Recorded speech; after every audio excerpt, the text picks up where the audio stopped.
말씀 선포하겠습니다. 오늘 말씀의 제목은 한 부자 비유란 제목으로 말씀을 전하도록 하겠습니다. 오늘은 성령 강림 후 8주 몸의 구원 소마 생명의 승천에 관한 말씀입니다.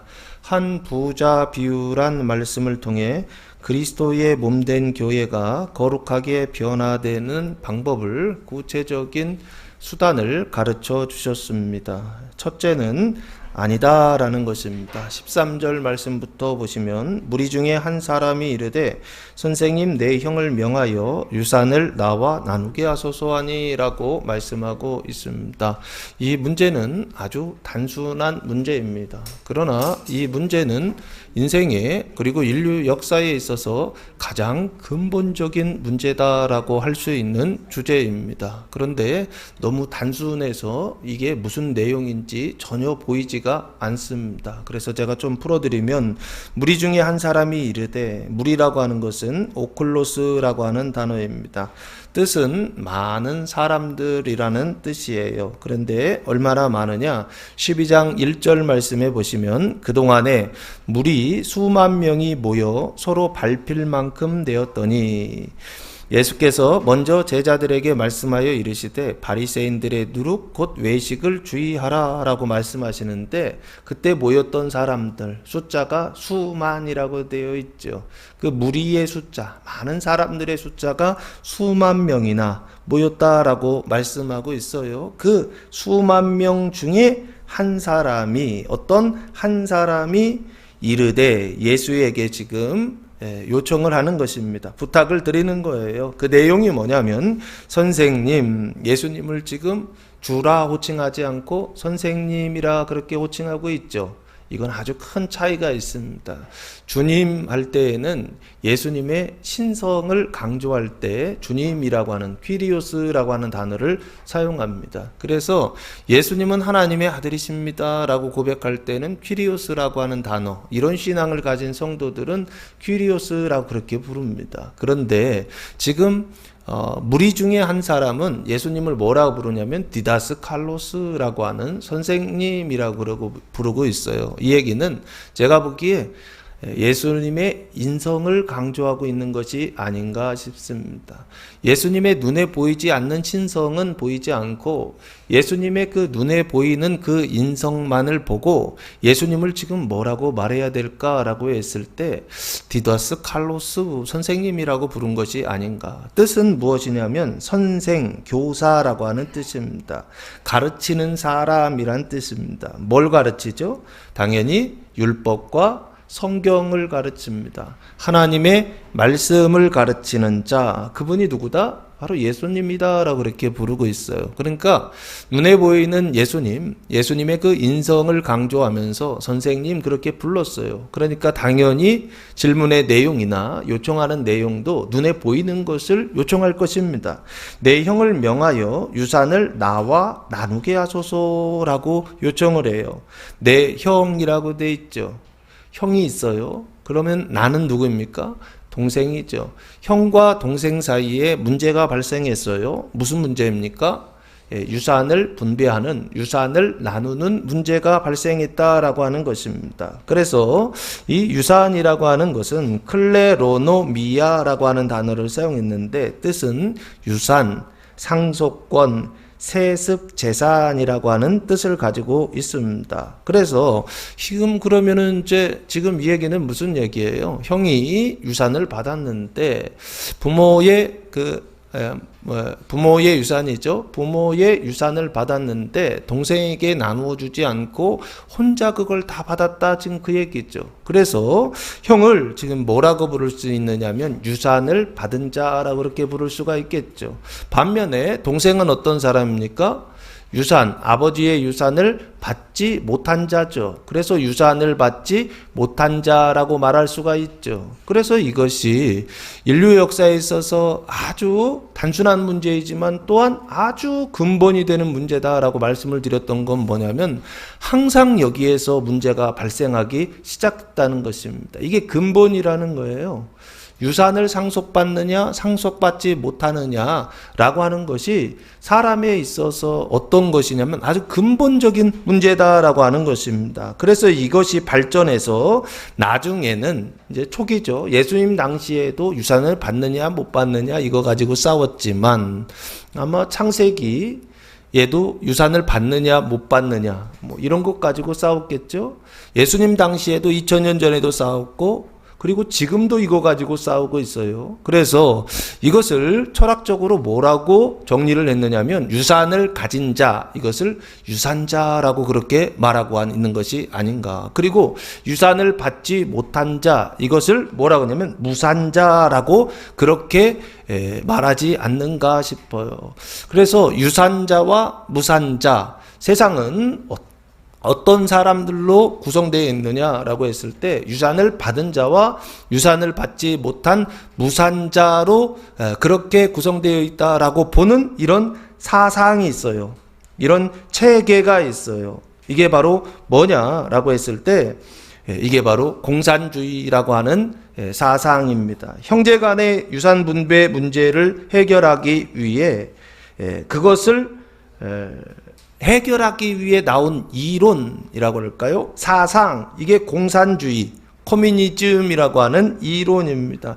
제가 왜 이 얘기를 하느냐라고 했을 때 이게 핵심적인 구조를 말하고 있기 때문에 그렇습니다. 공산주의라고 하는 건 뭐냐라고 했을 때 사유재산제를 철폐하고 사회의 모든 구성원이 재산을 공동 소유하는 사회제도를 의미합니다. 그래서 그 공산주의를 실현하는 방법이 뭐냐라고 했을 때 프롤레타리아 혁명을 통해서 실현한다라고 되어 있어요.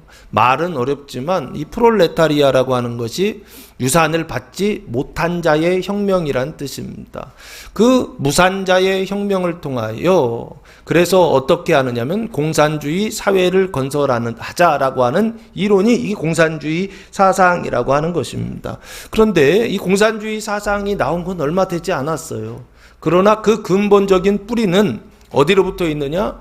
예수님 당시에도 있었고 그 이전에도 있었고 지금도 있고 마찬가지로 이 이후에 우리 이후의 삶에도 동일하게 이 두 가지 문제가 늘 발생하더라는 거예요. 가진 자와 가지지 못한 자, 이 사이에는 항상 무엇이 존재하냐면 불평등과 모순과 갈등이 존재한다는 것입니다. 이게 인류 역사의 아주 근본적이고 핵심적인 문제다라고 하는 거예요. 그래서 이 유산자, 가진 자, 유산을 가진 자를 보통 뭐라고 하냐면 기득권이라고 그럽니다. 그리고 이 유산을 받지 못한 자를 무산자라고 하는데 이 사람들을 비기득권자라고 그렇게 부릅니다. 그래서 기득권과 비기득권의 갈등, 이것을 조장하면서 그래서 그 사이 속에서 이득을 취하려고 하는 사람들이 항상 있어요. 가진 자와 못 가진 자의 그 정치적 프레임을 이용해서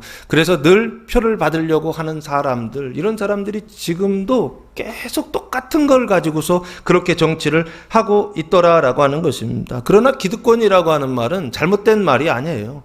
좀 나쁘게 사용하는데 실제 뜻은 정당한 절차를 밟아 이미 차지한 권리, 이것을 기득권이라고 그럽니다. 그 기득권이라고 하는 것은 정당한 절차를 밟아서 차지하는 권리라고 하는 뜻이에요. 근데 이 기득권을 잘못 사용하기 때문에 문제이겠죠. 그래서 이 기득권을 잘 사용하자라고 하는 운동이 있었어요. 그 운동이 바로 무엇이냐면 노블레스 오블리주라고 하는 그런 운동들이 있었어요. 뜻은 뭐냐면 귀족 신분이요, 높은 사회적 신분에 상응하는 도덕적 의무나 책임, 이런 것들을 감당하자라고 하는 그런 운동이었어요. 그래서 대표적으로 공공봉사나 기부, 그리고 헌신이나 희생, 이런 것들을 실천하자라고 하는 운동, 고위층에서 이런 것들을 해야 한다라고 하는 운동, 이런 것들이 있기는 있었어요. 그러나 대부분 기득권을 잘 사용하지 못하기 때문에 비판의 대상이 된 거지, 기득권이라고 하는 것 자체가 문제가 있는 것은 아니다라고 저는 생각합니다.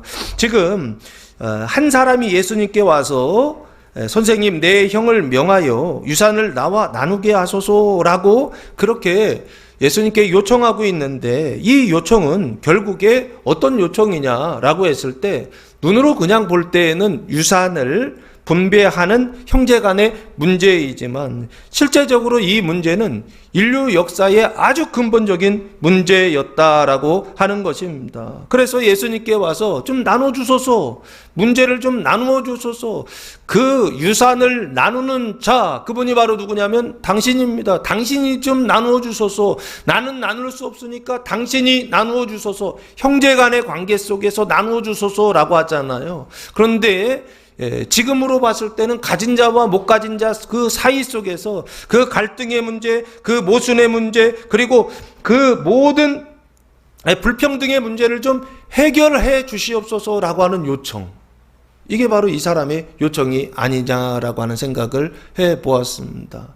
이 사람이 지금 와서 자기의 문제를 지금 이야기하고 있지만 2000년 전의 이 문제는 지금 2000년이 지난 우리의 문제와도 동일하더라는 거예요. 지금 이 사회도 가진 자와 못 가진 자의 어떤 그런 사회, 그래서 유산자와 무산자의 그 사회 속에서 갈등과 모순과 그리고 늘 그 불평등 속에서 괴로워하는 사람들의 그 행복을 빼앗기는 어떤 그런 사회 속에서 살고 있는 게 아닌가, 그런 상태 속에서 살고 있는 게 아닌가. 그래서 이 사람이 나누어 달라고 하는 이 요청은 마치 지금 우리가 교회에 나와서 예수님께 하나님 이 유산을 좀 나누어 주소서, 이 불평등의 문제를 해결해 주소서, 이 모순과 갈등의 문제를 해결해 달라고 하는 요청과도 같다라고 볼 수 있지 않은가. 이 근본적인 문제를 해결해 달라고 하는 요청입니다. 이게 어떤 사람의 요청이었고, 이게 어떤 사람의 문제였고, 이게 요즘 우리의 문제가 아닌가. 그때 예수님께서 대답하셨습니다. 뭐라고 대답하시느냐? 14절 말씀에 보시면 이르시되 이 사람아 누가 나를 너희의 재판장이나 물건 나누는 자로 세웠느냐 하시고 라고 대답하셨어요. 이 얘기는 이 사람아 누가 나를 너희의 재판장이나 물건 나누는 자로 세웠느냐라는 것은 반문하시는 것이죠. 반문한다는 것은 세워지지 않았다는 것이죠. 세워지지 않았다라고 하는 것은 나는 물건 나누는 자다, 아니다, 아니다라고 그렇게 대답하시는 거죠.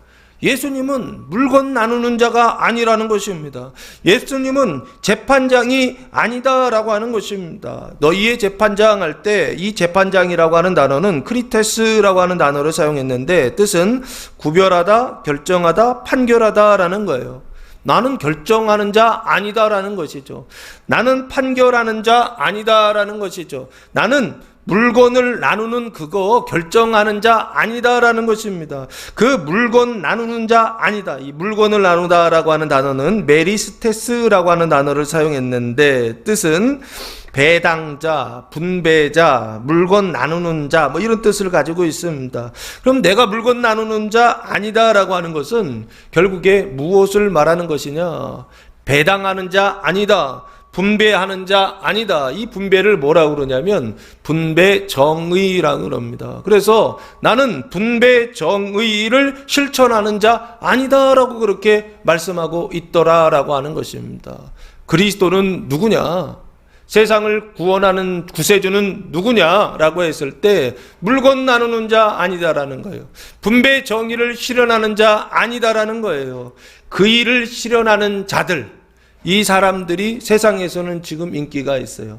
물건 나누는 자, 가진 자의 물건을 가져다가 못 가진 자에게 나누어 주는 일, 이거 잘하는 사람들, 이런 사람들이 지금 정치하고 있고, 이런 사람들, 이런 가치를 가진 사람들이 한국 사회에 팽배해요. 근데 이게 공산주의의 핵심이거든요. 그 공산주의 사상의 핵심인데 이런 사상들이 아무렇지도 않게 막 나타나고 말하고 발설되고 있어요. 이게 지금 한국 사회의 상태입니다. 우리나라는 자유민주주의, 자본주의 체제를 가지고 있거든요. 그런데 우리나라에서 공산주의 사상을 아무렇지도 않게 이렇게 말을 하는 그런 시대가 됐어요. 그리고 그것을 정치인들이나 대통령이나 뭐 이런 사람들이 그런 것들을 막 말을 하고 있어요. 제가 이 말씀을 드리는 것은 오늘 본문에 물건 나누는 자라고 하는 주제가 나와 있기 때문에 말씀드리는 것입니다. 왜? 사람들은 여기에 혹합니다. 사람들은 여기에 관심합니다. 내가 가지지 못한 사람들이 세상의 90%예요. 아마 가지지 못한 사람들이 아마 70%, 그래도 조금 가진 사람들 포함하면 70%나 80%는 가지지 못한 자라고 그렇게 생각할 것입니다. 이런 사람들에게 있어서 가장 중요한 이슈, 필요가 무엇일까요? 나눠주는 것입니다. 누가 저 많이 가진 사람들의 것을 빼앗아서 나한테 나눠주지 않을까? 이게 분배 정의를 실현하는 자라고 하는 말의 뜻입니다. 예수님께 그걸 요청하는 거예요. 형이 유산을 받았고, 그래서 돈도 있고 힘도 있고, 그래서 내가 가서 뺏어 올 수가 없다는 것입니다. 아마 자기가 힘이 있었다고 한다면, 군사가 있었다고 한다면 자기 힘으로 형의 재산을 뺏어 왔을 것입니다. 그러나 힘이 없어요. 돈도 없어요. 사람을 살 수 있는 어떤 능력도 없어요. 그러니까 어떻게 해요? 예수님이 능력이 있어 보이니까 예수님이 오셔서 나의 문제를 해결해 주십시오라고 지금 요청하고 있더라는 것입니다. 세상에서 정치인들을 그리고 선택할 때도 그런 식으로 우리가 선택하지만, 교회에 와서 예수님을 만날 때에도, 예수님께 기도할 때에도 하나님 물건을 나누어 주시옵소서, 분배 정의를 실천해 주시옵소서, 내가 가진 것이 없사오니 하나님 내가 유산자가 되게 하옵소서라고 기도하고 있는 것은 아닌가라는 생각을 해보았습니다. 그때 예수님, 나는 분배 정의를 실현하는 자 아니다, 나는 재판장이나 물건 나누는 자로 세워지지 않았다라고 아주 분명하게 말씀하고 있더라라고 하는 것입니다. 예수님의 대답은 나는 유산 나누는 자 아니다라는 것입니다. 이게 예수님의 대답이었다라고 하는 거예요. 이 대답이 중요한 이유는 무엇입니까? 우리가 예수님을 자꾸 물건 나누는 자로 그렇게 생각하더라라고 하는 것입니다. 그렇게 생각하고 예수님께 늘 그렇게 기도하더라라고 하는 것입니다. 그러나 예수님은 눈에 보이는 물건 나누는 게 예수님의 오신 목적이 아니다라는 거예요. 유산자와 무산자의 그 갈등과 그리고 모순과 그리고 그 불평등의 문제들을 해결하기 위하여 예수님 오신, 물질적인 문제 해결하러 오신 분이 아니더라라고 하는 것입니다. 예수님은 자신이 여기에 오신 목적과 이유를 뭔지를 정확하게 알고 계셨어요. 확실하게 알고 계셨어요. 그래서 아주 분명하게 노라고 거절하더라는 거예요. 나는 물건 나누는 자 아니다, 나는 재판장 아니다. 그럼 나는 누구냐? 오늘 본문은 말하고 있지 않지만 제가 찾아보았어요. 예수님이 물건 나누는 자가 아니라고 한다면 예수님은 누구인가? 예수님은 이 세상에 왜 오셨는가라고 하는 걸 찾아보았어요. 그래서 예수님이 누군가 찾아봤더니 마태복음 20장 말씀해 보시면, 28절 말씀해 보시면, 인자가 온 것은 섬김을 받으려 함이 아니라 도리어 섬기려 하고 자기 목숨을 많은 사람의 대속물로 주려 함이니라 라고 말씀하고 있어요. 자기 목숨을, 예수님의 목숨을 많은 사람의 뭐로 준다? 대속물로 준다라고 말씀하고 있죠. 대속물이라고 하는 게 무엇입니까? 대신 그 빚을 갚아주는 것이죠. 많은 사람의 빚이 있는데 그 죄와 사망의 빚을 예수님께서 어떻게 해요? 갚아주시기 위하여서, 대속물로 주시기 위하여서, 그래서 예수님께서 이 세상에 오셨다라고 그렇게 말씀하고 있어요. 예수님이 오신 목적은 물건 나누는 자로 오신 것이 아니다라는 거예요. 예수님이 오신 목적은 대속하시기 위하여, 대속물로 주시기 위하여, 자기 목숨을 대속물로 주시기 위하여 이 세상에 오셨다라고 예수님 스스로가 그렇게 말씀하고 있더라는 것입니다. 이게 가장 중요한 문제예요. 이게 가장 근본적인 문제의 해결 방법이라는 것입니다. 물건 나누는 자는 어떻게 나눕니까? 돈도 없고 힘도 없으니까 어떻게 해요? 폭력을 통하여, 혁명을 통하여 가진 자의 그 유산을 빼앗으라는 거, 이게 핵심 가치입니다. 유산자의 그 유산을 폭력을 통해서, 힘을 통해서 가지지 못한 사람들, 무산자들이 같이 모여가지고 10명이 한 사람 거 뺏어오는 거예요. 100명이 한 사람 거 뺏어오는 방식으로서 이게 혁명이란 뜻입니다. 그래서 분배의 문제를 해결하는 거, 이게 분배, 물건 나누는 자가 하는 일이라고요. 아시겠어요? 근데 예수님은 정반대죠. 사람을 죽여서 분배의 문제를 해결하는 것이 아니라 아주 더 근본적으로 하나님이 사람이 되셔서 자기의 목숨을 버리셔서 대속물로 주셔서 다른 사람 죽여서 구원하는 것이 아니라 내가 죽어서 구원하는 방식으로 인생의 근본적인 문제, 인류의 근본적인 문제를 해결하러 오신 분, 그분이 바로 누구냐면 예수님이셨다라고 하는 것입니다. 이것을 사도 바울도 아주 정확하게 알고 있더라고요. 갈라디아서 1장 4절 말씀해 보시면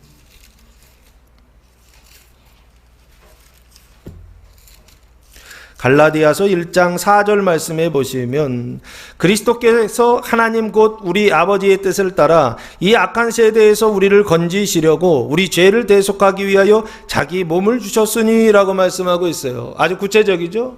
우리 죄를 대속하기 위하여 자기 몸을 주셨다라고 말씀하고 있죠. 죄라고 하는 것이 나오죠. 대속물로 주셨는데 뭘 위해서 주셨다? 우리의 죄를 대속하시기 위하여 대속물로 주셨다라고 말씀하고 있어요.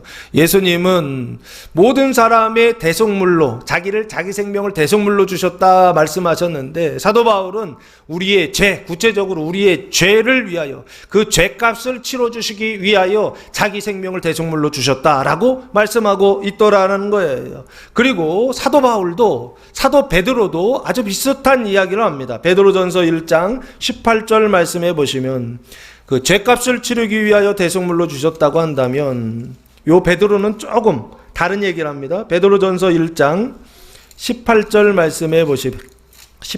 말씀해 보시면 너희가 알거니와 너희 조상이 물려준 헛된 행실에서 대속함을 받은 것은 은미나 금같이 없어질 것으로 된 것이 아니요 라고 말씀하고 있어요. 그리고 오직 흠없고 점없는 어린 양 같은 그리스도의 보배로운 피로 된 것이다. 대속된 것이다 라고 말씀하고 있어요. 헛된 행실에서 대속함을 받았다라고 말씀하고 있죠. 그 얘기는 예수님의 그 보배로운 피로 대속함을 받았다. 헛된 행실에서 대속함을 받았다는 것입니다. 그 헛된 행실이 뭐예요? 가증한 행실을 얘기하고 음란한 행실을 얘기하고 그 사망의 행실, 사망의 총로로 타는 것을 지금 말하고 있는 것입니다. 그 사망에서 대속하기 위하여 예수님께서 보배로운 피를 흘리셨다라고 지금 베드로는 똑같이 말하고 있더라는 것입니다. 사도 바울은 그 죄에서 우리의 죄에서 대속하기 위하여 대속물로 주셨다고 한다면 베드로는 우리의 사망에서 대속하기 위하여 예수님께서 그 생명을 자기 생명을 대속물로 주셨다라고 말씀하고 있더라라고 하는 것입니다. 사랑하는 성도 여러분, 예수님은 물건 나누는 자가 아닙니다. 예수님은 재판장이 아닙니다. 예수님은 오히려 더 근본적인 문제, 사람 안에 있는 그 죄와 사망의 문제를 해결하기 위하여 자기 목숨을 대속물로 주러 오신 분, 그분이 바로 예수 그리스도시다라고 하는 사실을 분명히 아시고 그분을 믿고 그분을 따름으로 이 땅을 살아가면서 하나님께서 베풀어 주시는 그 모든 은총을 받아들이는 성도들 되시기를 예수님의 이름으로 축복합니다. 특별히 몸이 그리스도의 몸 된 교회가 거룩하게 변화되는 그 구원이 이 교회 가운데 이번 한 주간 나타나게 되기를 예수님의 이름으로 축원합니다. 두 번째 보시면 15절 말씀해 보시면 그들에게 이르시되 삼가 모든 탐심을 물리치라 사람의 생명이 그 소유에 넉넉한 데 있지 아니하니라 하시고 라고 말씀하고 있습니다. 그들에게 수만 명의 무리들이죠. 이 수만 명의 무리들의 상태, 이 사람들이 가지고 있는 소유의 상태는 무엇일까 한번 찾아봤어요. 누가복음 6장 20절 말씀해 보시면 누가복음 6장 20절 말씀해 보시면 예수께서 눈을 들어 제자들을 보시고 이르시되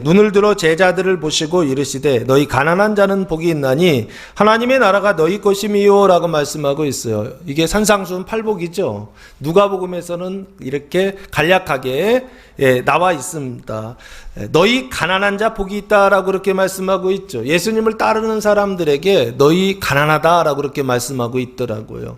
그래서 예수님이 복음을 전하실 때 뭐라 그러시냐면 가난한 자에게 복음이 전파된다 하라. 세례 요한이 사람을 보냈잖아요. 그때 세례 요한에게 대답하실 때 가난한 자들에게 복음이 전파된다 하라라고 그렇게 답변하셨던 내용을 보면 예수님을 지금 따르고 있었던 수만 명의 사람들은 뭐 부자들도 있었겠지요. 그러나 대부분의 사람들은 가난한 사람들이었다라고 보아야 되지 않을까라는 생각을 해보았습니다. 왜 그러냐면 앞에는 그 무리 중에 어떤 한 사람이에요. 동생이죠. 무산자죠. 유산을 가지지 못한 자, 그 사람에게 대답하셨다고 한다면 15절부터는 대상이 달라집니다. 그들에게 이르시되, 무리들에게 말씀하십니다. 수만 명의 가난한 사람들에게 말씀하십니다. 뭐라고 대답하시느냐? 삼가 모든 탐심을 물리치라 라고 말씀하세요. 이 삼가라고 하는 것은 조심하라, 주의하라 라고 하는 것입니다. 뭘 주의해야 되느냐? 탐심을 주의하라. 모든 탐심을 주의하라 라고 말씀하세요. 그리고 주의하고 또한 어떻게 해야 되느냐? 물리쳐야 된다라고 말씀하세요. 거절하여 받아들이지 않아야 된다라고 말씀하고 있어요. 탐심이라고 하는 단어는 플레오넥시아라고 하는 단어를 사용했는데 뜻은 지나치게 탐하는 욕심이라고 하는 뜻입니다. 욕심이 문제가 아니죠. 사람의 마음이 욕심이 문제가 아닌데 이 탐심이라고 하는 것은 욕심이 좀 과한 거예요. 과해서 어떻게 해요? 지나치게 탐한다는 거예요. 지나치게 탐하는 욕심이라고 하는 것입니다. 그래서 그 지나치게 탐하는 욕심을 탐심이라 부르는 겁니다. 뭐 탐심이 뭐 문제가 있어? 사람들이 다 그런 마음을 가지고 있는 거지라고 생각하는데 이 탐심은 그냥 탐심이 아니에요. 그냥 욕심이 아니라 과도한 욕심이에요. 지나친 욕심입니다. 그래서 그 탐심을 물리치라라고 그렇게 말씀하고 있어요. 예수님께서 탐심을 물리치라라고 말씀하신 이유는 무엇입니까? 바로 그 뒤에 사람의 생명이 그 소유에 넉넉한 데 있지 아니하니라라고 하는 대답이에요. 예수님께서 이렇게 말씀하신 것은 뭐냐? 사람의 생명이 그 소유에 넉넉한 데 있지 않다라고 하는 것입니다. 이 생명이라고 하는 단어가 조에라고 하는 단어를 사용했는데 뜻은 생명, 생애 이런 뜻입니다. 그래서 조금 더 확대해서 생각하면 사람의 생명, 하나님의 나라에서 그 통치의 수단이 의와 생명이었죠. 그 생명은 결국에 하나님의 은총이요, 구원이요, 그것을 철학적으로 이야기하면 행복이라 그렇게 말할 수가 있습니다. 사람의 생명이, 사람의 구원이, 사람의 행복이 어디에 있지 않다? 그 소유에 넉넉한 데 있지 않다라고 하는 것입니다. 그런데 사람들은 뭐라고 생각한다는 거예요? 그 소유의 넉넉함이 사람의 생명을 결정한다라고 보장해준다라고 그렇게 생각한다라고 하는 것입니다. 그래서 보시면 소유가 사람의 생명을 보장해 준다는 거예요. 소유가 사람의 구원과 행복을 보장해 준다라고 하는 요 생각을 뭐라 그럽니까? 보통 돈이면 다 된다. 돈이 최고야 라고 하는 어떤 이런 생각들, 이런 말들이 요즘 한국 사회에 많이 나오고 있죠. 돈이 최고야 이 얘기를 최고의 가치로 치고 있어요. 뭐 다른 것들, 사람들과의 관계 2차적이에요. 가장 중요한 건 뭐예요? 돈이에요, 돈이요. 돈 없으면은 절망하고, 돈 없으면 불행하고, 돈 없으면 괴로워하고, 돈 없으면 사람들과의 관계도 어떻게 해요? 무너지고 깨집니다. 그래서 어떤 사회를 우리가 살고 있느냐라고 했을 때 돈이 최고야. 돈이면 다 된다라고 하는 어떤 이런 생각을 물질 만능주의라고 그럽니다. 요 물질 만능주의인데 물질 만능주의 속에서도 돈이 넉넉해야 된다. 그 소유가 넉넉해야 된다. 그 넉넉한 소유가 사람의 생명을 보장하고 그리고 행복과 구원을 보장해 준다라고 하는 이런 생각들이 이게 한국 사회에 지금 팽배하고 있지 않는가라는 생각이 들어요. 70년대 80년대 가난할 때 사람들이 열심히 일하고 욕심이 있잖아요. 내가 집을 좀 사야 되겠다. 그래 집 샀더니 그럼 차도 좀 사야 되겠다. 차 샀더니 좀 땅도 좀 사야 되겠다. 땅 샀더니 건물도 좀 지어야 되겠다. 이런 마음을 가지고 열심히 살아가는 거 이거 자체가 제가 볼 때는 문제가 없어요. 근데 문제는 뭐냐면 그 뒤에예요. 물질이 최고야 라는 거예요. 돈이 최고야 라고 하는 거예요. 돈이면 다 된다 라는 거예요. 돈이 사람의 그 소유가 사람의 뭐를 결정하냐면 생명을 결정하고 행복을 결정하고 그리고 보장해 준다라고 하는 이런 생각에 완전히 사로잡혀 있더라는 거예요. 그래서요, 한국 사회가 물질이 지금 넘쳐나요. 코로나 시대라고 해서 막 돈 때문에 어렵다가 하지만요, 모르겠어요. 돈 때문에 어려운 사람들도 있겠지만, 그러나 지금 그런 상태가 아니에요. 제가 보니까요. 그런데도 늘 어떤 상태에 있느냐라고 했을 때 돈이 모든 걸 보장해 준다는 거예요. 소유가 모든 걸 보장해 준다는 거예요. 이게 자본주의의 어쩔 수 없는 결과라고 하는 생각도 들어요. 그래서 이 문제 해결하기 위하여서 사람들이 고안해낸 게 뭔지 아십니까? 이게 사회보장제도라고 하는 것입니다. 복지제도를 강화하고 그리고 일자리 그리고 취업을 어떻게 하는 거예요? 보장해 주는 어떤 이런 것이요. 왜 그러느냐? 소유를 너무 많이 갖는 거, 넉넉히 갖는 거, 이게 문제라고 한다면, 그러면 그 문제를 해결하려면 소유를 분산하면 되겠다.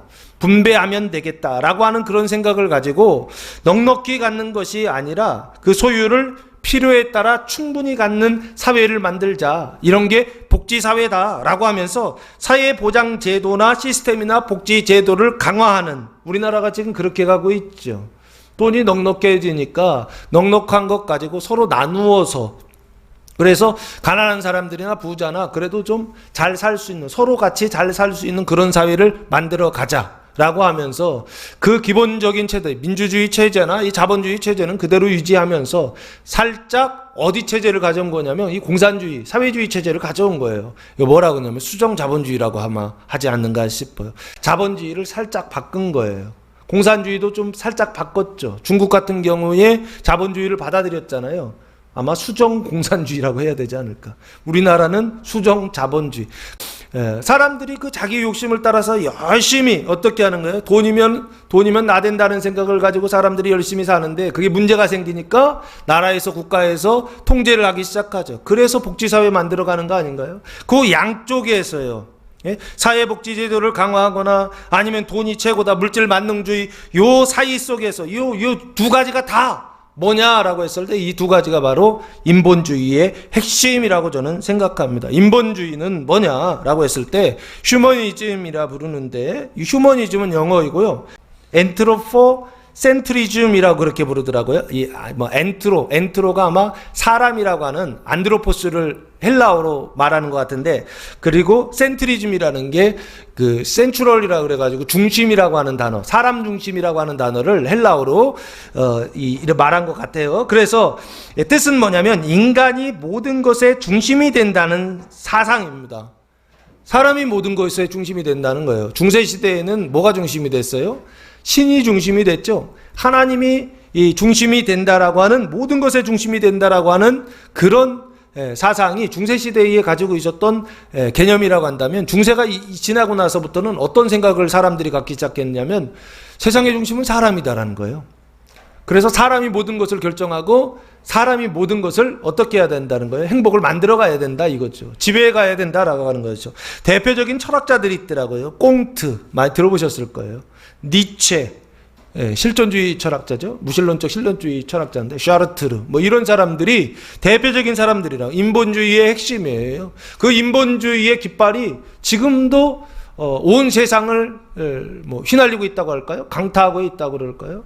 다 이 깃발 속에서 사람들이 생각하고 이 깃발 속에서 사람들의 정신이 지배를 당하고 있어요. 양쪽이죠. 돈이 최고야라고 하는 물질 만능주의, 이것도 인본주의고, 마찬가지로 반대로 사회보장제도를 강화해서 복지국가를 만들어가자, 이것도요. 양쪽 다 인본주의예요. 둘 다 사람이 중심이 돼서 사람이 이쪽 문제 해결하고 사람이 이쪽 문제 해결하고 해서 사회의 어떤 경제체제를 만들어서 사람의 구원을 만들어가자라고 하는 어떤 중심이요, 사상이요. 이게 인본주의의 핵심이 아닌가라는 생각이 들어요. 여기 왜 이 얘기를 말씀을 드리냐면 그 소유의 넉넉함이 사람의 생명을 결정한다는 거예요. 보장해 준다는 거예요. 사람의 행복이나 사람의 구원을 보장해주는 그 시스템이 뭐냐라고 했을 때 그게 소유라고 하는 거예요. 돈이라고 하는 것입니다. 돈이 사람의 행복을 결정해 준다라고 하는 것입니다. 그 돈의 넉넉함, 소유의 넉넉함이, 이 넉넉하다라고 하는 단어가 휘팔콘타라는 단어를 사용했는데, 뜻은 뭐냐면 손 안에 있는 것, 재산, 소유 뭐 이런 뜻인데, 넉넉하다, 과잉이 됐다는 거예요. 그래서 넘치게 되다, 그래서 초과했다라고 하는 것입니다. 항상 소유가 자기 필요한 것 이상으로 초과하는 이런 상태예요. 이게 물질 만능주의죠. 이것도 인본주의란 얘기예요. 근데 반대로 자본주의도 인본주의고, 마찬가지로 사회보장제도를 강화하자, 복지제도를 강화하자, 이것도 공산주의 이론의 가장 핵심이거든요.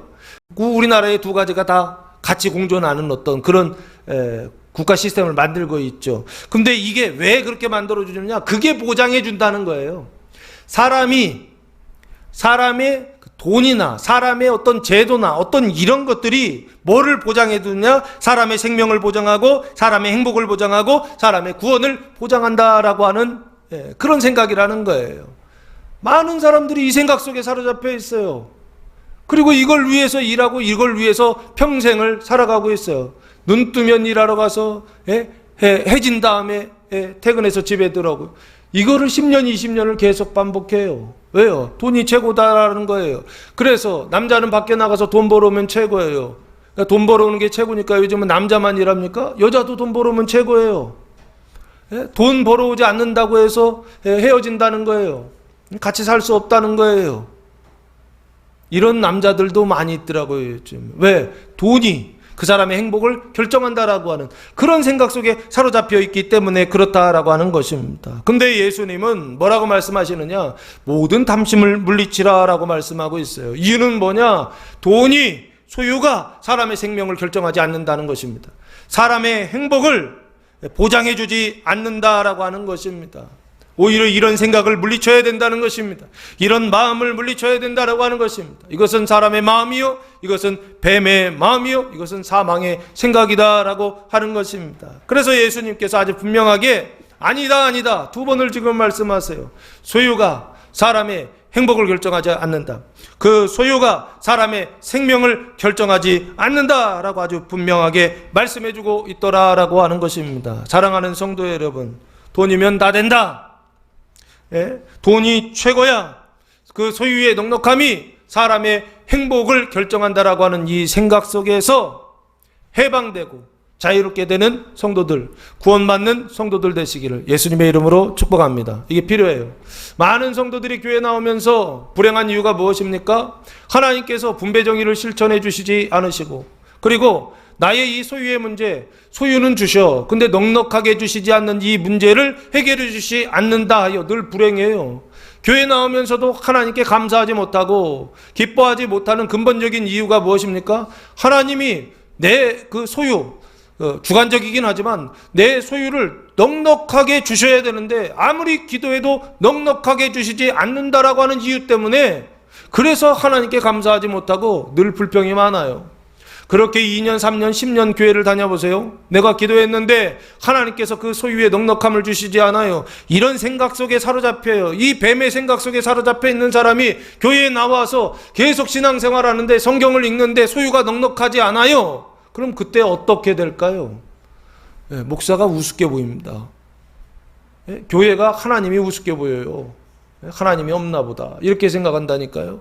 그런 하나님은 없습니다. 소유가 행복을 보장해 준다라고 하는 이런 생각, 이런 일들을 하시는 하나님은 교회 안에 없어요. 그거는 가짜 교회 가시면 됩니다. 거짓 교회 가시면 그거 해요. 만모니즘을 일부러 자극해서 성도들에게 축복받으라 하면서 물질적인 축복, 그 소유가 인생의 행복을 결정합니다, 당신의 그 구원을 결정합니다, 늘 이렇게 설교하는 교회들이 있어요. 속지 마시기 바랍니다. 그거 가짜예요, 다요. 예수님은 아니다라고 말씀하신다고요. 소유가 사람의 생명을 결정하지 않는다라고 그렇게 말씀하시더라는 것입니다. 인본주의는 근본적으로 사람의 문제 해결하지 못한다는 거예요. 물질을 더 많이 갖느냐, 물질을 필요한 만큼 충분하게 주는 방식으로 하느냐, 두 가지 양쪽 다 사람의 문제를 해결하지 못한다는 거예요.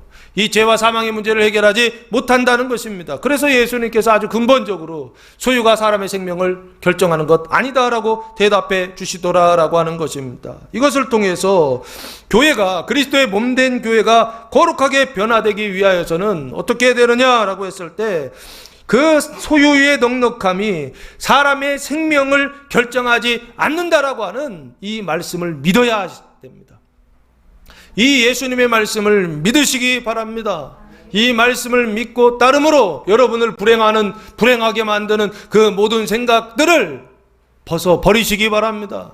여러분의 마음 속에서, 생각 속에서 그 악한 생각들을, 그 사망의 생각들을, 그 뱀의 생각을 죽여야 됩니다. 예? 그래서 이 생각의 죽음을 예전에 제가 뭐라고 했느냐면, 죽음, 다나토스라고 그랬죠. 다나토스의 죽음이다라고 말씀드렸던 거예요. 그 다나토스의 죽음은 벗어버려야 된다, 사망을 벗어버려야 된다, 사망이 죽어야 된다, 뭐 이런 표현들이에요. 근데 그렇게 말씀드린 이유는 무엇입니까? 그게 그리스도의 몸된 교회가 거룩하게 되는 두 번째 방법이다라고 하는 것입니다. 너무나 많은 교회가, 너무나 많은 성도들이 소유가 행복을 결정한다는 거예요. 소유가 그 사람의 생명을 결정한다라고 하는 이 생각에 사로잡혀 있어요. 근데 자기도 몰라요. 소유가 넉넉하지 못하여 불행하다는 걸 자기가 모른다고요. 내가 지금 불행해요. 내가 지금 감사하지 못해요. 내가 지금 기뻐하지 못해요. 내가 지금 즐거워하지 못해요. 내가 정말 하나님 때문에 너무나 감사합니다 하면서 막 살아야 되는데 그러지를 못한다고요. 기뻐하면서 막 행복하면서 살아야 되는데 그러지 못한다고요. 왜 그렇다고요? 그 소유가 나의 뭐를 결정한다? 생명을 결정한다라고 하는 이 생각에 사로잡혀서, 나도 모르는 사이에 뱀의 생각에 사로잡혀서 늘 불행하게 살아가는 성도들, 그리고 사람들 얼마나 많은지 모릅니다. 여기에서 자유롭게 되시기를 바랍니다. 여기에서 해방되시기 바랍니다. 이스라엘이 애굽에서 출애굽했던 것처럼 이 뱀의 생각에서 출애굽하시기 바랍니다. 소유가 결정하는 것이 아니라, 돈이 결정하는 것이 아니라, 사회보장 제도가 결정하는 것이 아니라 뭐가 결정하느냐? 이게 16절부터 세 번째 나오는 것입니다. 세 번째 보시면, 또 비유로 그들에게 말하여 이르시되 한 부자가 그 밭에 소출이 풍성하매라고 말씀하고 있어요. 또 비유라고 하는 것은 15절, 소유가 결정되지 않는다는 것에 대한 비유입니다. 소유가 사람의 생명을 결정하지 않는다라고 하는 것에 대한 비유이고 아주 구체적인 설명이에요. 예수님께서 설명해 주셨어요. 한 부자가 그 밭에 소출이 풍성하매라고 말씀하고 있어요. 부자라고 하는 건 뭔가요? 부유한, 풍부한 사람을 이야기하죠. 그렇죠? 그래서 이 부자는 어떤 사람입니까? 앞에 모든 탐심을 물리쳐라 라고 말씀하셨는데, 물리치지 않은, 거절하지 않고 받아들인 사람이다 라고 보시면 좋을 것 같아요. 그래서 어떻게 해요? 사람의 행복, 사람의 만족, 사람의 구원과 해방을 추구한, 사람의 행복, 만족, 구원, 해방을 추구한 사람, 거절하지 않고 추구한 사람이란 뜻입니다. 그러니까 결국에는 뭐예요? 사람의 생명, 돈이 결정한다. 이 생각 속에서 그걸 추구하면서 열심히 충성한 사람을 얘기하는 겁니다. 뱀에게 충성한 사람, 그 뭡니까? 독사의 자식들이죠. 그 대표적인 사람이 부자예요. 한 부자가 그 밭에 소출이 풍성했다라고 말씀하고요. 밭이라고 하는 단어가 땅이란 뜻입니다. 땅에 뭐가 소출이, 열매가 풍성했다라고 하는 뜻입니다. 그래서 풍성하니까 당연히 고민이 생기겠죠. 그게 17절, 18절, 19절 사람의 생각 세 가지가 나옵니다. 17절, 심중에 생각하여 이르되, 이 생각하다는 단어가 디알로기조마이라고 하는 단어를 사용했는데, 뜻은 생각은 생각하는데 철저하게 생각하다라는 뜻입니다. 그래서 숙지하다라는 뜻을 가지고 있어요. 내가 곡식 쌓아둘 곳이 없으니, 곡식이라는 단어는 칼포스라고 하는 단어를 사용했는데 과일, 열매라는 뜻입니다. 그 땅의 소출이죠. 그것을 지금 곡식이라고 지금 말하고 있어요. 근데 쌓아둘 곳이 없다라고 하는 거예요. 내가 쌓아둘 곳이 없으니 어찌할까? 내가 어찌할까? 내가 어떻게 할까? 내가 무엇을 할까라고 하는 그런 질문입니다. 내가 어찌할까라고 하는 심중의 생각은 아주 세상적인 사람의 질문이고 생각이에요. 내가 어떻게 할까? 그리스도인들은 똑같은 상황에서 어떻게 질문해야 되느냐? 반대로 질문해야 되는 거예요. 내가 어찌할까라고 하는 것이 아니라 그리스도께서, 예수님께서는 어떻게 하실까? 예수님은 어떻게 하실까? 라고 묻는 것. 이게 바로 그리스도인들의 질문입니다. 근데 똑같이 밭에 소출이 풍성해졌을 때 그때 내가 어떻게 할까라고 한다면 이 부자의 질문이다라고 그렇게 보시면 돼요. 그러니까 내가 부자의 상태 속에 있구나. 소유의 그 넉넉함이 사람의 생명을 결정한다라고 하는 그 어리석음의 상태에 있구나라고 그렇게 보시면 됩니다. 그리스도인들은 그렇게 생각하지 않습니다. 소유가 넉넉해졌을 때 예수님이라고 한다면 이거 어떻게 하실까라고 생각하고 내 마음대로 쓰는 것이 아니라 하나님께서 기뻐하시는 일을 위해서 쓰는 자, 이게 바로 그리스도인들입니다. 근데 이 사람은, 이 부자는 어떻게 했느냐? 내가 곡식 쌓아둘 곳이 없으니 어찌할까? 행복한 고민이죠. 행복한 생각을 합니다. 근데 어떻게 해요? 철저하게 아주 집중해서 어찌할까 아마 생각했을 것입니다. 구체적인 내용의 방향은 무엇입니까? 나눔, 가난한 자들에게 나누어 줄까 이런 생각했을까요? 아니겠죠. 그러면 18절 이어지는 말씀에 보시면 부의 축적이 이 사람의 목적입니다. 또 이르되 내가 이렇게 하리라, 내가 이렇게 하겠다 그러죠. 이 사람은 철저하게 예수님 어떻게 하신다, 하나님이 이렇게 하신다 이런 거 없어요. 이 사람의 생각은 내가 어떻게 할까, 내가 이렇게 하겠다라고 그럽니다. 그러면서 방법이 뭐냐면 내 곡간을 헐고 더 크게 짓고 내 모든 곡식과 물건을 거기 쌓아두리라 라고 말씀하고 있어요. 첫 번째는 뭡니까? 곡간이 작다는 얘기죠. 그래서 그 곡간을 부시겠다, 헐고라고 하는 것은 부수겠다라는 뜻이에요. 그리고 나서 그 곡간을 어떻게 하겠다는 거예요? 더 크게 짓겠다라는 것이죠. 작은 곡간은 헐어버리고 큰 곡간을 새로 짓겠다라고 하는 뜻입니다. 그리고 세 번째, 내 모든 곡식과 물건을 거기 쌓아두리라 라고, 그렇게 두 번째 마음의 생각을 했다라고 하는 거예요. 작은 거 헐어버리고 더 크게 지어서 결국에는 어떻게 하겠다? 쌓아두겠다. 내가 가지고 있는 모든 소유를 그곳에 쌓아두겠다라고 하는 거. 이 쌓아두다라고 하는 단어가 쉬나고라고 하는 단어를 사용했는데 뜻은 함께 인도하다, 그리고 모으다라고 하는 뜻이에요. 그래서 쌓아두다라고 그렇게 번역을 해놓은 것 같아요. 그러니까 모든 물건을 거기 쌓아두는 방식, 이걸 뭐라 그럽니까? 부의 축적이라고 그러지 않습니까? 잉여 재산이라고 그럴까요?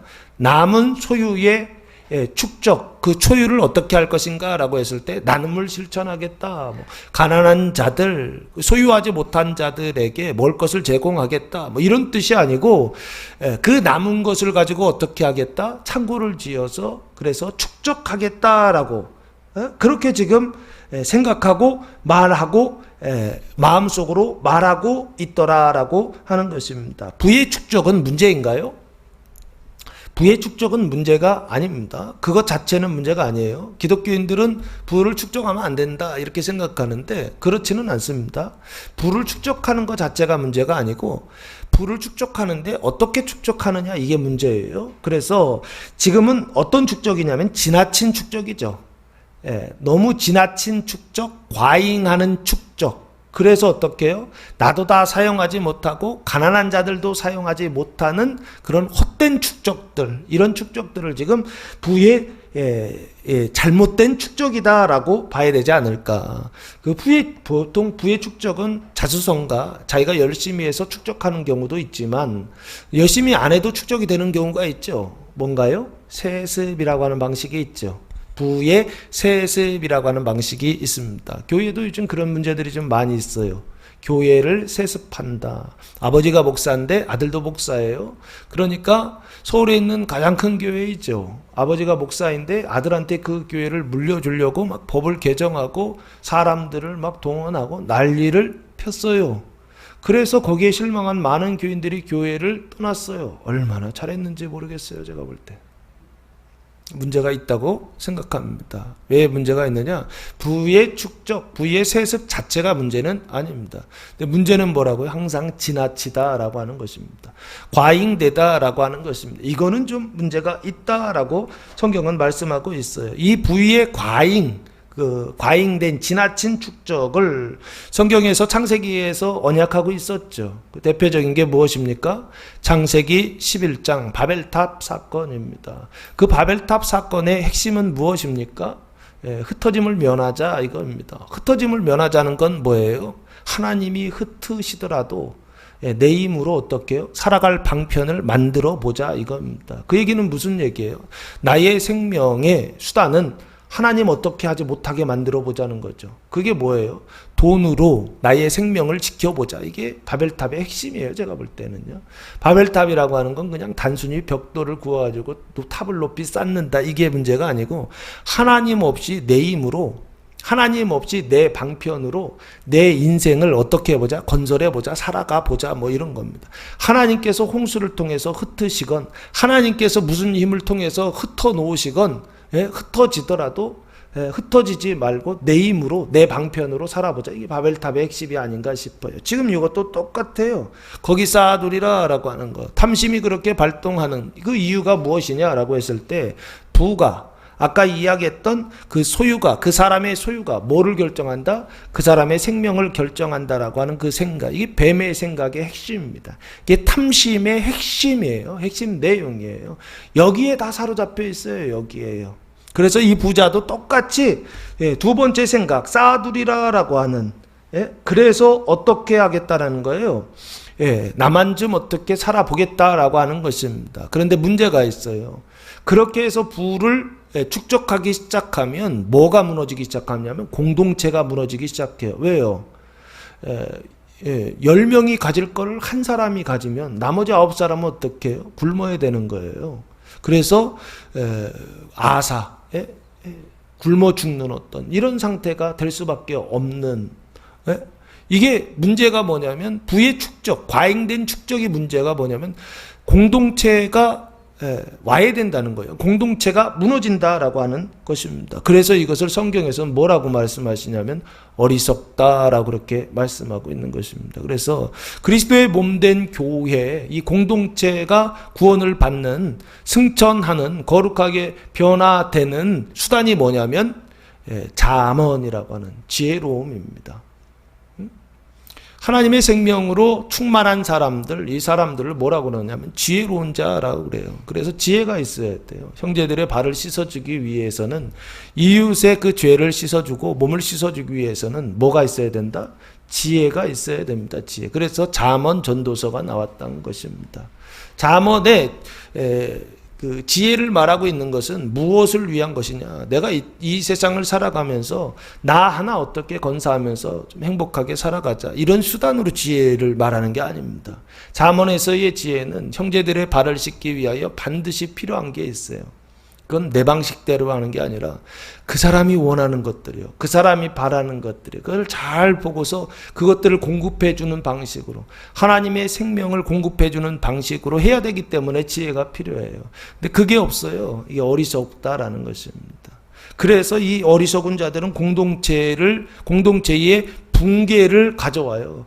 그러니까 공동체가 붕괴된다는 건 가정이 붕괴되고 그리고 집안이 붕괴되고 나라 민족으로 보면 나라가 망가지는 아주 핵심이 바로 무엇이냐면 이 부의 과잉, 지나친 축적, 이게 나라가 망가지는 핵심이에요. 핵심이요. 이유가 될 수 있다라고 하는 것입니다. 그래서 세 번째 생각은 뭐냐면 쌓아두리라 하고 그리고서 한 번 더 이야기합니다. 또 내가 내 영혼에게 이르되 하면서 내가 이렇게 하리라 해놓고서 이제는 내 영혼에게 말합니다. 영혼이라고 하는 단어가 푸시케라고 하는 단어를 사용했습니다. 푸뉴마, 푸시케, 사르크스라고 할 때 마음에 이 세 가지가 있다 했죠. 그 두 번째 푸시케를 얘기하는데 뜻은 생명이라고 하는 뜻이에요. 기본적인 뜻은 생명입니다. 그 안에 내적 자아 그리고 혼이라고 하는, 우리나라 한자로는 혼이라고 하는 뜻을 가지고 있습니다. 그러니까 뭐냐, 이 푸시케라고 하는 것은 그릇과 같아요. 그 그릇인데 그 그릇에 푸시케 혼의 내적 자에 뭐를 담는 거냐면 하나님의 생명을 담는 기관, 마치 이게 푸시케가 아닌가라는 생각이에요. 하나님의 생명을 담는 기관인데 생명이 담겨 있지 않고 뱀이 담겨 있어요. 푸시케에 사망이 담겨 있어요. 그 뱀의 생각이 무엇입니까? 소유가 뭐를 결정한다? 그 사람의 푸시케, 생명을 결정한다라고 하는 뱀의 생각이요. 그게 담겨 있어요. 사망의 생각이요. 그래서 여기 내 영혼에게 이르되 말한다는 겁니다. 뭘 말하느냐? 영혼아, 여러 해 쓸 물건을 많이 쌓아두었으니 평안히 쉬고 먹고 마시고 즐거워하자 하리라. 이렇게 말한다는 거예요. 많이 쌓아뒀으니까 당연히 어때요? 마음에 안심이 되겠죠. 불안하지 않고 안심이 되니까 그때부터 뭐 하자는 거예요? 평안히 쉬고 그리고 먹고 마시고 즐거워하자. 이거 사람들이 원하고 추구하는 거 아닌가요? 많이 쌓아두고서 그리고서 그 뒤부터는 어떻게 해요? 이제 열심히 일하지도 않고 좀 쉬면서 적당히 하면서 그러면서 먹고 마시고 즐거워하는 어떤 이런 인생 살고 싶어 하지 않습니까? 이게 전형적인 부자의 생각이고 사망의 생각이고 뱀의 생각일 수 있다. 이거 기억하셔야 됩니다. 그때 문제는 20절 이제 하나님이 개입하신다라고 하는 것입니다. 하나님은 이르시되 부자는 속으로 마음속으로 이렇게 세 가지를 말했는데 하나님은 이렇게 말씀하신다는 겁니다. 이르시되 어리석은 자여, 어리석다라고 말씀하시죠. 이해되십니까? 몸을 망가뜨리는, 그리스도의 몸 된 교회를 망가뜨리는 사람, 바로 이게 부를 과도하게 축적하는 사람들입니다. 어리석은 자요, 이 아프론이라고 하는 단어를 사용했는데 뜻은 정신이 없다라는 뜻입니다. 그래서 자기중심적이다. 그래서 자기중심적이 계속 강화되면 뭐가 되죠? 요즘 드라마 중에 유명한 게 있더라고요. 뭐 변호사 우영우라고 그러나요? 자폐예요, 자폐. 자폐의 핵심이 무엇입니까? 자기 안에 갇히는 것이죠. 자기가 스스로 자기를 가둬두는 거예요. 자폐라고 하는 게. 지금 뭐 자기중심적인 성향이 너무 강해지면 자폐로 간다고요. 자폐. 여기 어리석은 자요 그러죠. 자기밖에 몰라요. 그래서 어떻게 해요? 소유만 넉넉하면 사람들의 관계, 건강, 뭐 모든 것이 다 해결된다. 이런 생각을 가지고 있어요. 그게 결정한다라는 생각을 가지고 있어요. 아니라고요. 속지 마시라고요. 그게 여러분의 행복을 결정하지 않는다고요. 그게 여러분의 생명과 구원을 결정하지 않는다고요. 그 어리석은 생각에 사람들이 사로잡혀가지고 거기에 몰입하는 거예요. 거기에 사로잡혀가지고 종노릇하면서 살아가는 거예요. 얼마나 바보 같은지 몰라요. 근데 자기는 바보 같다라고 생각 안 해요. 열심히 산다고 생각해요. 아휴, 이걸 어떻게 할지 모르겠습니다. 성경을 읽으시기 바랍니다. 다 대답을 다 가지고 있어요. 하나님의 말씀을 읽으면 이 문제들이 해결될 줄로 믿습니다. 오늘 밤에 내 영혼을 도로 찾으려니 그래요. 중요한 건 뭐예요? 이게 다 내일을 지금 계획한 거거든요. 이 부자가. 근데 오늘 밤에 내 영혼을 도로 찾는다는 것입니다. 영혼이라는 단어가 똑같아요. 푸시케입니다. 생명이에요, 생명. 영혼이란 단어가 푸시케예요. 생명을 찾겠다는 거예요. 하나님께서 너의 생명을 찾아가신다는 거예요. 도로 찾으리니 가져가시겠다는 얘기죠. 보통 가져가시면 어떻게 되는 거예요? 죽는 것이죠. 육체의 생명을 가져가시면은 죽는 것이고, 그리고 사람의 생각 있죠? 정신, 혼, 내적 자아를 가져가시는 경우가 있죠. 그러면 이 사람은 어떻게 되는 거예요? 생각의 죽음, 그럼 정신적인 죽음, 혼의 죽음, 어떤 이런 것이 올 수 있겠죠. 육신은 살아있는데 생각이 죽은 사람들이 있단 말이에요. 그렇죠? 이런 경우들이 있어요. 대표적으로 구약에 이런 사람이 하나 있었죠? 누구입니까? 다니엘서 4장 32절 말씀해 보시면, 다니엘서 4장 32절 말씀해 보시면 아주 위대한 왕이 하나 나오죠?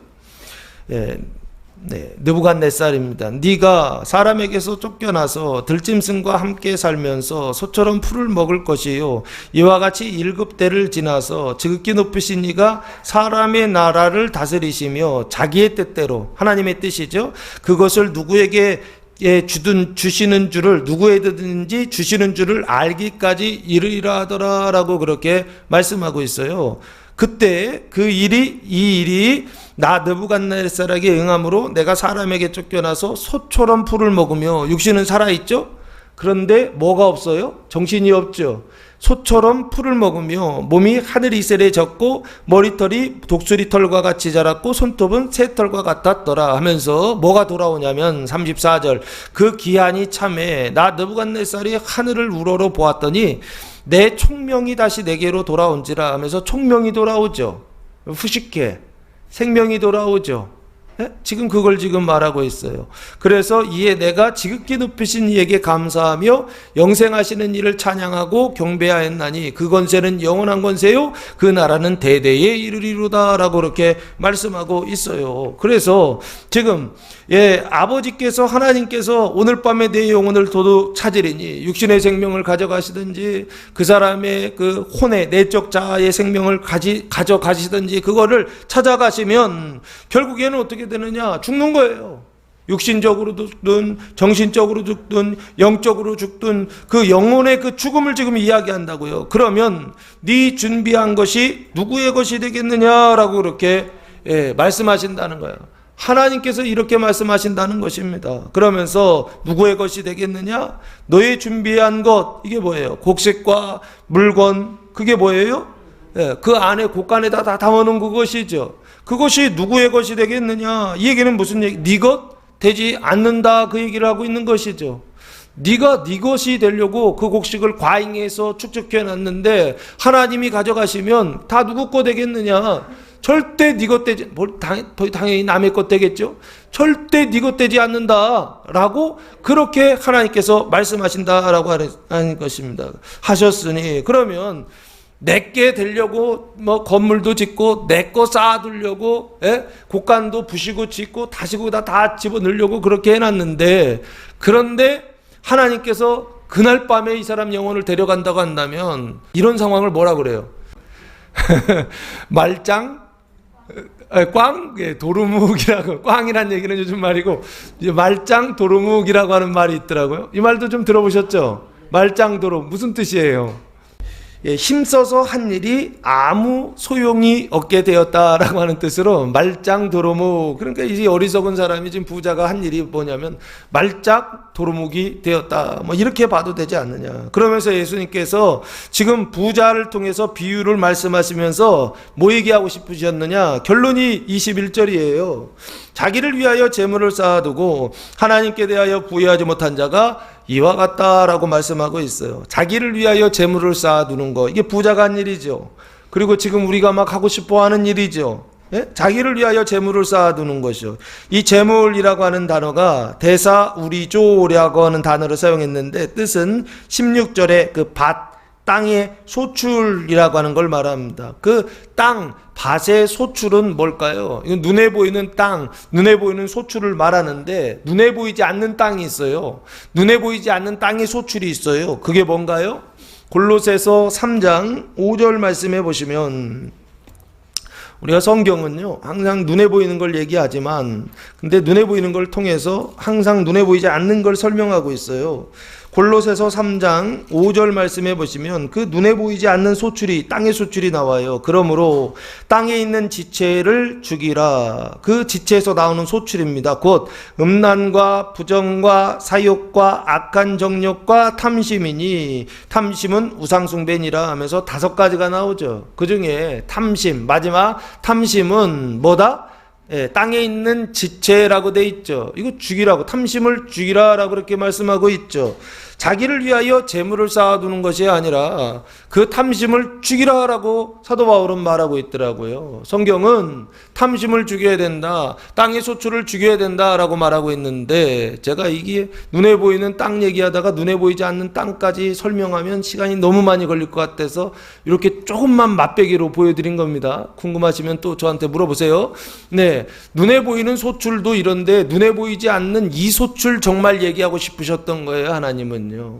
눈에 보이는 어떤 소유, 물질적인 소유, 성경에서는 그렇게 이야기하고 있지만 소유가 결정한다고 말하고 있지만 실제로는 눈에 보이지 않는 소유, 그게 결정한다고 사람들은 생각한다고요. 그게 뭐냐? 탐심이요. 탐심을 따라 뱀의 생각을 따라 살아가는 게 그 사람의 행복을 결정한다고 생각한다니까요. 우리는 자꾸 물질이 그걸 한다고 생각하죠. 이건 우리가 가지고 있는 수준 때문에 그래요. 실제로 예수님이 말씀하시는 것은 땅의 소출은 눈에 보이지 않는 소출을 말하고 싶으신 거예요. 자기를 위하여 재물을 쌓아두고, 이 부자의 모습이죠. 하나님께 대하여 부요하지 못한 자, 이게 딱 부자의 모습이었다는 것입니다. 이와 같다. 어리석다는 거예요. 하나님께서 그의 생명을 가져가시면 말짱 도루묵 된다. 지금 예, 그런 예수님의 말씀을 하고 있어요. 그 얘기는 무슨 얘기입니까? 자기를 위하여 재물을 쌓아두는 것이 아니라 하나님께 대하여 부유한 자가 될 때 비로소 그리스도의 몸된 교회는 승천하게 되고 거룩하게 변화가 되고 생명의 공동체로 완성된다라고 하는 것을 21절에서 말씀하고 있는 게 아닌가 싶습니다. 그러면 여기 하나님께 대하여 부요하다, 이거는 명분이죠. 그 명분의 구체적인 내용은 뭡니까? 하나님께 대하여 인색하지 않는 거예요. 하나님께 대하여서 물질이 많아지는 거예요. 하나님께 대하여서 재물을 쌓아두는 거예요. 그래서 이거 예전에 헌금 많이 해라 이렇게 설교했는데 이 얘기는 그 얘기가 아니에요. 땅의 소출도 그 육신에 있는 지체를 죽이라라고 하면서 5가지 이야기하면서 탐심 얘기했던 것처럼 여기 하나님께 대하여 부요하다, 하나님께 대하여 재물을 쌓아두다라고 하는 것은 그 재물이 땅의 재물이 아니라 하늘의 재물을 얘기하고 있다고요. 그 하늘의 소출, 하늘의 그 열매는 뭐냐? 탐심의 반대는 뭡니까? 절제예요, 절제. 그 절제가 뭡니까? 생명이에요, 생명. 그 절제는 뭐의 열매입니까? 성령의 열매예요, 성령. 그러면 성령을 따라서 성령이 레마죠. 레마가 말씀하실 때, 성령이 말씀하실 때 그 말씀에 충성하는 게 절제죠. 이해되십니까? 그러면 하나님께 대하여 성령님께서 하시는 레마는 어디에 기초하고 있다고요? 하나님의 말씀 로고스에 기초하고 있죠. 그러면 여기 하나님께 대하여 부요하다라고 하는 것은 로고스에 부요하고 레마에 부요한 자 되라라고 하는 주님의 말씀이지 헌금 많이 해라라고 하는 말씀일까요? 저도 의문입니다. 사랑하는 성도 여러분, 자기를 위하여 재물을 쌓아두는 자가 아니라 하나님께 대하여 부요한 성도들 되시기를 예수님의 이름으로 축원합니다. 기도하겠습니다. 사랑과 은혜가 풍성하신 아버지 하나님, 감사와 찬송과 영광을 올려드립니다. 이번 주간 그리스도의 몸된 교회가 승천하는 한 부자 비유 복음이 선포될 때 그 말씀을 믿고 따름으로 모든 탐심을 물리치고 하나님께 대하여 부요한 교회와 성도가 되게 하여 주시옵소서. 그리하여 이번 한 주간 그리스도의 몸된 교회가 거룩하게 변화되고 거룩하게 완성되는 주의 일들을 보게 하시고 나타내시고 그 일을 통하여 하나님을 찬송하며 하나님께 영광 돌리는 교회와 성도들 되게 하옵소서. 이제는 우리 주 예수 그리스도의 은혜와 하나님 아버지의 무한하신 사랑하심과 성령의 교통하심이 사랑하는 성도들 머리에와 가정에와 교회 위에 이제로부터 영원토록 함께 하시기를 간절히 축원하옵나이다. 아멘.